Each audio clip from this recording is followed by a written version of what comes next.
മരത്താക്കര നെല്ലിച്ചുവട് ജിംനേഷ്യത്തിനു മുന്നിൽ യുവാവിനെ ചുറ്റിക കൊണ്ട് തലയ്ക്കടിച്ച് കൊലപ്പെടുത്താൻ ശ്രമിച്ച കേസിലെ പ്രതിയെ സംഭവസ്ഥലത്തെത്തിച്ച് പോലീസ് തെളിവെടുപ്പ് നടത്തി.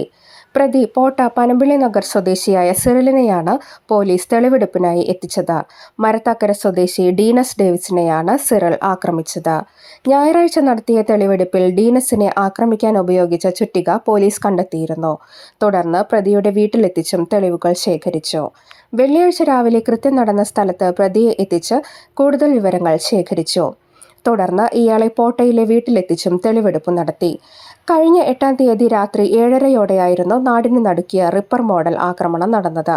ജിംനേഷ്യത്തിലെത്തുന്ന ഡീനസിനെ കാത്ത് ഹെൽമറ്റ് ധരിച്ച 2 മണിക്കൂർ മുൻപ് തന്നെ സിറിൽ സ്ഥലത്തെത്തിയിരുന്നു.